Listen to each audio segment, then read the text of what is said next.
কালকে একটা 50 মিনিটে আমাকে তুমি রেডিয়েট করো। টিম যদি জেতে তাহলে অবশ্যই সবসময় ভালো লাগে। আপনাদের কাছে ইজি মনে হইলে আমার কাছে একটু টাফ মনে হয়। আশা করবো যে রাজশাহীর হয়ে ভালো কিছু করার। আমার কাছে ওই ইন্টারেস্টিং লাগছে যে 5টা কাছে এক ম্যাচে আসলে অবিশ্বাস্য লাগছে আমার কাছে। উপরে যখন ড্রেসিং রুমে আমরা গেলাম ফিল্ডিং শেষে, তখন আর কি সবাই এনজয় করছে জিনিসটা। আপনি কি জানতেন যে এটা একটা রেকর্ড? না, আমি জানতাম না, বাট টিমের সবাই কথা বলতেছিল আর কি এটা নিয়ে। আর যখন সেলিব্রেশন করলেন, কিছু একটা বক্স আকারে দেখালেন ড্রেসিং রুমের দিকে 50 করার পরে। এটা আসলে আমাদের টিম ম্যানেজার নাফিস ভাইকে দেখাইছি, কারণ গতকাল তিনি আমাকে টিকিটের জন্য ফোন করছিল, আমার টিকিট লাগবে কিনা। তো আমি বলছিলাম ভাই এটা আপনাকে গিফট করলাম টিকিটটা এই ম্যাচে।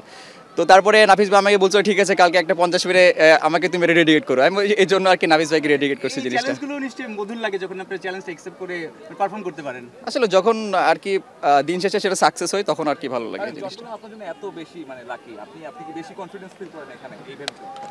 কখনো এমনভাবে কখনো চিন্তা করা হয় নাই, বাট চেষ্টা করি সব ম্যাচে ভালো কিছু কন্ট্রিবিউট করার টিমের জন্য। নিয়মিত রান করছে না, ওয়েস্ট ইন্ডিজ সিরিজেও আপনাকে দেখেছি রান করেছেন কিন্তু দল জিতছিল না।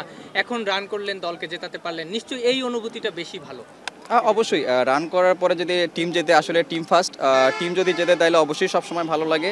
তো চেষ্টা করে যাচ্ছি যাতে কনসিস্টেন্টলি পারফর্ম করতে পারি এবং কনসিস্টেন্টলি টিমকে ভালো কিছু কন্ট্রিবিউট করতে পারি। বেশি এনজয় করেন সাইফ আর আপনার বন্ধু ইমন? আসলে সবার ব্যাটিংয়ে আমার কাছে ভালো লাগে। সাইফ ভাই থেকে শুরু করে ইমন, তারপরে দাদা, হৃদয়, সবাই আছে। সবার সবার সাথে ব্যাটিং করতে অনেক এনজয় করি আমি। তানজিদ আমি অনেক ফ্ললেস ছক্কা হাঁকায়, কিভাবে সম্ভব? মনে হচ্ছে খুব ইজি ছক্কা মারা। আসলে আপনাদের কাছে ইজি মনে হইলে আমার কাছে একটু টাফ মনে হয় এরকম উইকেটে। তো চেষ্টা করি যে নিজের জোনের যেগুলো ওগুলা ওভার হিটিং করার। বিশ্বকাপের আগে বিপিএল যেহেতু রাজশাহীর হয়ে খেলবেন, বিপিএল এ রাজশাহীর হয়ে দলটা কেমন লাগলো আর বিপিএল এ কেমন প্রিপারেশনটা হবে? না, আলহামদুলিল্লাহ যতটুকু দেখেছি এবং কোচের সাথে আমার কথা হয়েছে, ওয়েল ব্যালেন্স টিম। তো আশা করব যে রাজশাহীর হয়ে ভালো কিছু করার। কোনো ব্যক্তিগত লক্ষ্য বিপিএল কখনো এরকমভাবে চিন্তা করা হয় না। চেষ্টা থাকবে যে সব ম্যাচে যাতে কীভাবে টিমকে ভালো কিছু রান করে উপহার দিতে পারি এবং যাতে দিন শেষে যাতে টিম জেতে, এইটুকু। আসলে এখন বলতে পারতেছি না, বাট সবসময় তো চেষ্টা থাকে। ভাইয়া এই পুরো বছর তো টি-20তে বাংলাদেশের খারাপ সময় যায়নি, ভালো কয়েকটা সিরিজ হোম অ্যান্ড অ্যাওয়েতে এশিয়া কাপ অল্পের জন্য ফাইনাল খেলা যায়নি। আফগানিস্তানকে আমরা শারজাতে হোয়াইট ওয়াশ করেছি। বিপিএল এর পরেই বিশ্বকাপের আগে আমাদের ন্যাশনাল টিমের কালারে সব খেলা শেষ। বাংলাদেশ দল নিয়ে কতটুকু আশা দেখা যায় বা কতটুকু তৈরি তারা? না, আলহামদুলিল্লাহ পজিটিভ অনেক কিছু আছে। পজিটিভের ভিতরে অনেক কিছু আমাদের ইমপ্রুভমেন্টের জায়গা আছে। তো এখন যেহেতু সামনে বিপিএল, তারপর ওয়ার্ল্ড কাপে একটা প্রিপারেশন ক্যাম্প হবে, তো সবার চেষ্টা থাকবে যার যে ল্যাকিং সেটা কীভাবে আরও ভালোভাবে ইমপ্রুভমেন্ট করতে পারি আমরা এখানে।